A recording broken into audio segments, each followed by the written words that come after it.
E aí, pessoal? Tudo pronto para mais um Deep Dive aqui com a gente? Bora lá! Hoje a gente vai mergulhar num tema que está presente na vida de todo brasileiro, todo santo dia, a organização do espaço rural e urbano no Brasil. É isso aí, a gente vai dar um zoom no mapa do nosso país e entender como as cidades e o campo se conectam, como se fosse um quebra-cabeça gigante, sabe? Tipo, como as peças se encaixam. Exatamente. E para montar esse quebra-cabeça, a gente trouxe um material super interessante. A gente tem aqui, ó, 3 vídeos do canal Retorno Interno com o Renan Duarte, um do Gabaritageu Concursos Públicos. Ah, esse canal é fera. E outro do Ramilton Júnior, todos do YouTube, viu? Bacana, cada um com uma perspectiva diferente, né? Isso. Legal. E a grande pergunta que a gente vai tentar responder hoje é: o que molda as paisagens do Brasil, tanto no campo quanto na cidade? É. E como isso impacta a vida da gente? Boa pergunta. Tipo, será que a gente consegue traçar uma linha entre o cafezinho que a gente toma de manhã Hã? e a organização do espaço rural? Com certeza. E já que você mencionou café, que tal começarmos pelo espaço agrário? Vamos ver? É um termo que a gente usa em geografia para falar de tudo que rola no campo, desde a produção de alimentos até a criação de gado, sabe? Ah, entendi. Tipo, o palco onde acontece toda a ação da agricultura, pecuária e tudo mais. Isso, exatamente. Legal. E nesse palco a gente tem diferentes atores, cada um com seu papel. O Renan Duarte, por exemplo, fala bastante da agricultura familiar, Assim? que é aquela em que a família produz o que consome Aham. e às vezes vende o excedente, né? E veja o que sobra. É.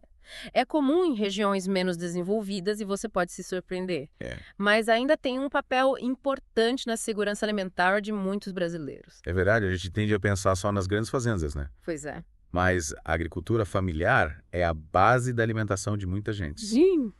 E como ela se encaixa desse quebra-cabeça da organização do espaço agrário? Boa pergunta. Ela se encaixa como um sistema de produção mais tradicional, chamado de extensivo. Extensivo. É. Imagina um artesão, sabe? Uhum. Que faz tudo com cuidado, usando técnicas passadas de geração em geração. É um sistema com menor impacto ambiental, mas também com menor produtividade. Aí entra a agricultura comercial, que é tipo a indústria do campo, né? Isso mesmo. Alta tecnologia, máquinas para todo lado É. e foco na produção em larga escala. Essa é a agricultura intensiva. Se o sistema extensivo é o artesão, Aham. o intensivo é a fábrica a céu aberto. Entende? O objetivo é produzir muito, usando tecnologias modernas Aham. e sementes geneticamente modificadas para aumentar a produtividade. E qual o problema disso? Tipo, produzir mais não é bom. Aí é que tá. Produzir mais nem sempre é sinônimo de produzir melhor. Uhum. O vídeo do Gabaritageu, por exemplo, levanta a bola do impacto ambiental da agricultura intensiva. O uso excessivo de agrotóxicos, por exemplo, pode contaminar o solo e a água, prejudicando a saúde das pessoas e do meio ambiente. Faz sentido. E a gente, como consumidores, também tem um papel importante nessa história, né? Com certeza. Tipo, escolher produtos orgânicos ou de produtores locais pode ser uma forma de incentivar práticas mais sustentáveis. Exato. Nossas escolhas no supermercado impactam diretamente a organização do espaço agrário, né? É a lei da oferta e da procura em ação. Verdade. Mas, voltando ao nosso palco, não podemos esquecer da agroindústria, que pega tudo que é produzido no campo e transforma em produtos que a gente encontra no mercado. É tipo a cereja do bolo da produção agrícola, né? Isso. Agregar valor e gerar empregos. É.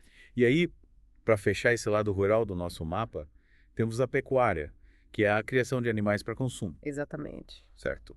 E aqui também temos os sistemas extensivo e intensivo, né? No extensivo, o gado pasta livremente em grandes áreas, como a gente vê nos filmes de faroeste. Ah, tá. Já no intensivo, os animais são confinados em espaços menores, com alimentação controlada para acelerar o crescimento. E cada um desses sistemas tem seus prós e contras, né? Tipo, no extensivo, o bem-estar animal é maior, mas a produção é menor. Já no intensivo, a produção é alta. Mas a gente precisa ficar de olho nas questões éticas e ambientais. Sem dúvida, é um debate complexo que envolve diversas dimensões. Mas antes da gente se aprofundar nesses debates, acho que é importante a gente dar um pulo para o outro lado do nosso mapa, a cidade. Beleza. Mas como a gente conecta o mundo rural com o urbano? Qual a ponte entre esses dois mundos? A ponte é a rede urbana, ou seja, a conexão entre as cidades. É como se fosse um sistema circulatório, sabe? Com cidades de diferentes tamanhos, interligadas por fluxos de pessoas, mercadorias, dinheiro e informação. E como funciona essa hierarquia entre as cidades? Tipo, qual o papel de cada uma nessa rede? Pensa numa pirâmide. Tá. No topo, a gente tem as metrópoles globais, como São Paulo, que têm influência em nível mundial. Uau. Elas atraem empresas, investimentos e pessoas do mundo todo, ditando tendências e influenciando a economia global. É tipo o topo da cadeia alimentar urbana. E tipo... E abaixo das metrópoles globais. Aí temos as metrópoles nacionais, que exercem grande influência dentro do país. Elas também atraem pessoas de outras regiões, mas em menor escala do que as globais. Logo abaixo, temos as metrópoles regionais, que polarizam cidades menores ao seu redor, oferecendo serviços e oportunidades de emprego. Entendi. É como se fosse uma escada com cada degrau representando um nível de influência. E onde se encaixam as cidades pequenas nessa rede? As cidades menores geralmente dependem das maiores para serviços especializados, oportunidades de trabalho, mas elas também têm seu papel, né? Fornecendo mão de obra, produtos agrícolas, matérias-primas para as cidades maiores. É como uma troca, né? Isso. Cada cidade contribui para o funcionamento da rede urbana como um todo. Como as regiões metropolitanas se encaixam nesse esquema? As regiões metropolitanas são um conjunto de cidades interligadas com uma forte integração econômica e social. Pense em São Paulo, por exemplo. A cidade de São Paulo é o centro, mas a região metropolitana se estende por várias cidades ao redor, formando um grande aglomerado urbano. Ah, entendi. Tipo, como se fosse uma grande teia, com a metrópole no centro e as cidades menores conectadas a ela. Exatamente. E essa integração entre cidades é fundamental para o desenvolvimento econômico e social do país. Mas, como a gente vai ver daqui a pouco, essa integração também traz desafios, especialmente quando a gente fala de urbanização. E já senti que vem bomba por aí. Mas antes da gente mergulhar nos perrengues da urbanização, que tal a gente dar uma pausa para respirar e voltar com tudo na parte 2 do nosso mergulho? Combinado. Até daqui a pouco. E voltamos para a segunda parte do nosso mergulho. Já exploramos o espaço rural, a rede urbana e agora chegou a hora de encarar a urbanização brasileira. Bom, agora que o bicho pega, né? Agora a gente vai desvendar os desafios e as complexidades da vida nas cidades. Por isso, todo mundo sabe que as cidades brasileiras cresceram super rápido, né? É verdade. Mas quais foram as consequências dessa explosão urbana? Se prepara para uma viagem no tempo. Imagina o Brasil lá na década de 50. Tô imaginando. A industrialização bombando, prometendo empregos e uma vida melhor nas cidades. Era o sonho do progresso, sabe? Atraindo milhares de pessoas do campo para os centros urbanos. Só que, na prática, essa promessa esbarrou num problemão. Falta de planejamento. É tipo construir um prédio sem alicerce, né? Exatamente. Começa bonito, mas depois a estrutura não aguenta. E o que aconteceu com as cidades brasileiras nesse boom de crescimento? As cidades não estavam preparadas para receber tanta gente. Faltavam moradia, saneamento básico, transporte público, escolas, hospitais. A infraestrutura simplesmente não acompanhou o ritmo da migração. E qual foi o resultado disso? O resultado foi o crescimento desordenado das cidades, com a expansão horizontal, o que a gente chama de espraiamento urbano. Espraiamento urbano?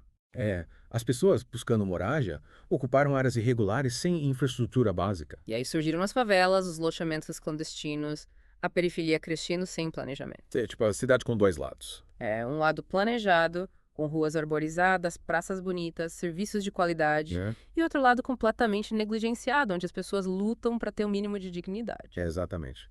E essa disparidade se reflete em todos os aspectos da vida urbana, né? As pessoas que moram nas periferias têm menos acesso à saúde, educação, lazer, segurança. A desigualdade social se materializando no espaço da cidade. Isso mesmo. E essa desigualdade é agravada pela especulação imobiliária, né? Com certeza. Os terrenos nas áreas mais valorizadas ficam cada vez mais caros, empurrando a população de baixa renda para a periferia, longe das oportunidades. E não para por aí. O professor John, no vídeo do Gabariga Sojão, usa uma analogia interessante para explicar a lógica da cidade capitalista.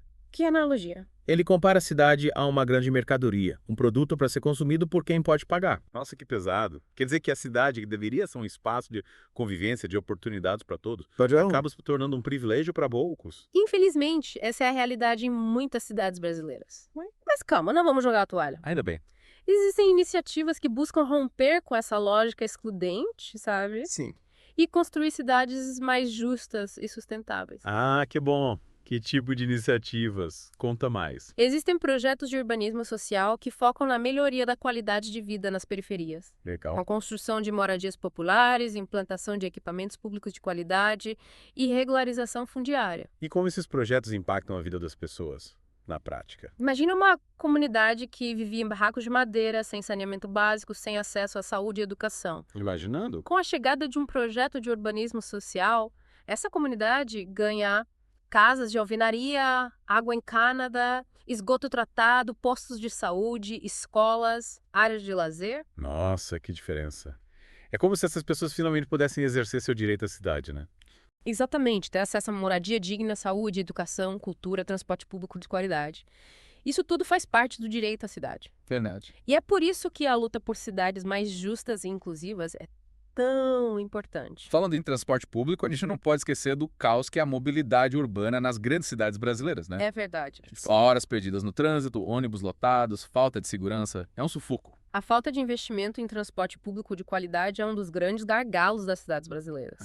As pessoas são obrigadas a usar o carro, o que aumenta o trânsito, a poluição e o estresse. É um ciclo vicioso que precisa ser rompido. Mas como romper esse ciclo? Qual a solução para esse problema? A solução passa por um investimento massivo em transporte público de qualidade, sabe? Sei. Metrô, trens, ônibus modernos, ciclovias. É preciso criar alternativas eficientes, seguras e confortáveis para que as pessoas deixem o carro em casa. Isso faz todo sentido. Investir em transporte público é investir na qualidade de vida das pessoas, na saúde da cidade e no meio ambiente.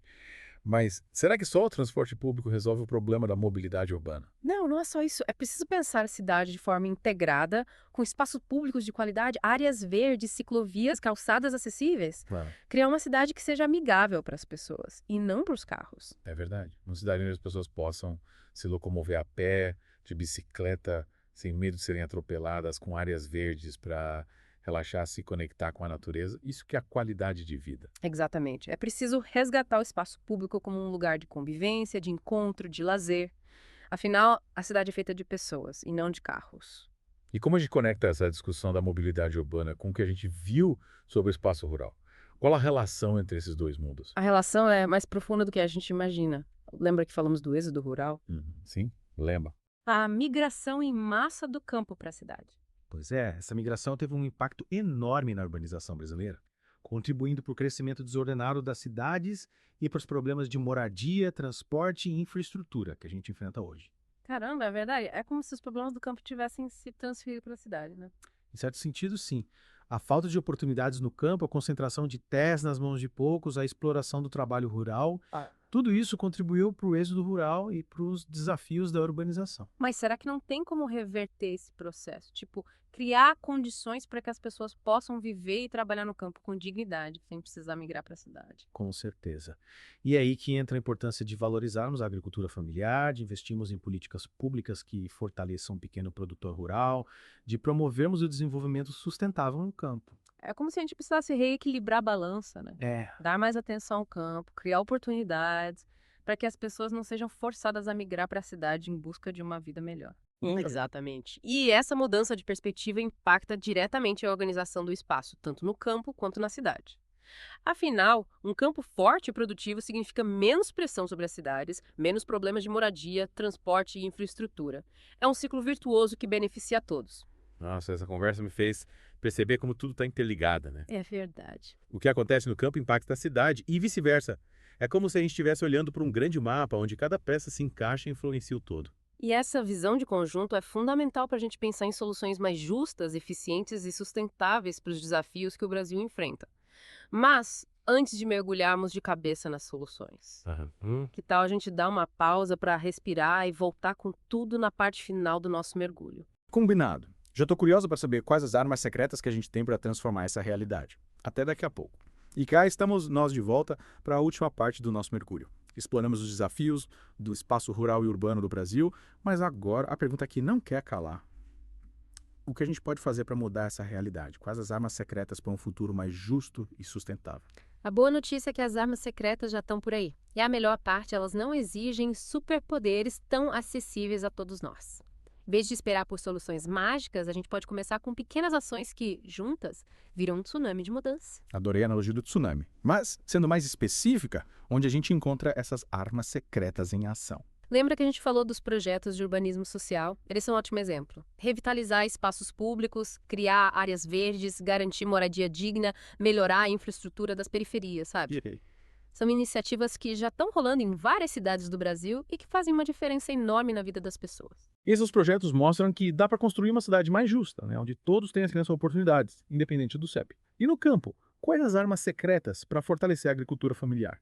garantir a produção de alimentos saudáveis. Olha, uma das armas mais poderosas é a valorização do conhecimento tradicional. A agricultura familiar muitas vezes carrega saberes ancestrais sobre o manejo da terra, o cultivo de alimentos, a preservação da biodiversidade. É como se a gente resgatasse a sabedoria dos nossos avós, né? Tipo, voltar às raízes para construir um futuro mais sustentável. E como a gente pode conectar essa sabedoria tradicional com as tecnologias modernas? Essa conexão é essencial. Imagina usar a tecnologia para mapear as áreas de cultivo, monitorar as condições climáticas, otimizar o uso da água e juntar tudo isso com conhecimento tradicional sobre as melhores épocas de plantio, as variedades mais adaptadas ao clima local, as técnicas de manejo do solo. Seria tipo unir o melhor dos dois mundos, né? A tecnologia potencializando a sabedoria tradicional para criar um sistema de produção mais eficiente e sustentável.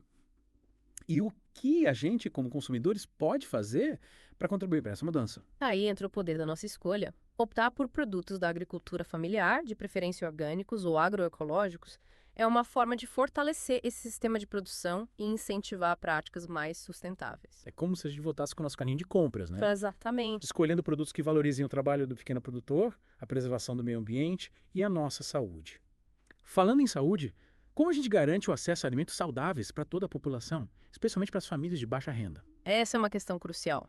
Uma das soluções é a criação de hortas comunitárias em áreas urbanas, como terrenos baldios, escolas, praças. Além de produzir alimentos saudáveis e acessíveis, as hortas comunitárias também promovem a integração social, a educação ambiental e a geração de renda. É como trazer um pedacinho do campo para dentro da cidade, né? Criando espaços verdes, produzindo alimentos frescos e conectando as pessoas com a natureza. E falando em conectar, como a gente integra essa discussão sobre o espaço rural e urbano com a questão da sustentabilidade? A sustentabilidade precisa ser o fio condutor de todas as nossas ações, tanto no campo quanto na cidade.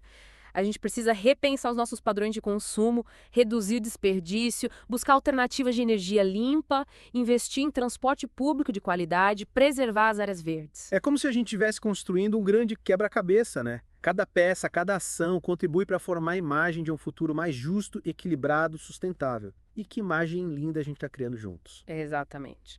E essa imagem só se torna realidade com a participação de todos nós. Cada um fazendo a sua parte, plantando semente de mudança no dia a dia, a gente pode transformar o Brasil no país mais justo, próspero e sustentável para as futuras gerações. Que mensagem inspiradora. Que encerramento perfeito para o nosso mergulho. Espero que vocês tenham curtido essa jornada pelo espaço rural e urbano no Brasil, que se sintam motivados a fazer diferença. Afinal, o futuro está em nossas mãos. E para finalizar com chave de ouro, deixo uma provocação. Qual a sua semente de mudança? Que ação você vai colocar em prática hoje para construir um futuro melhor? O The Deep Dive fica por aqui, mas a conversa continua. Compartilhe suas ideias, inspire outras pessoas e vamos juntos construir um Brasil mais justo e sustentável para todos. Até a próxima.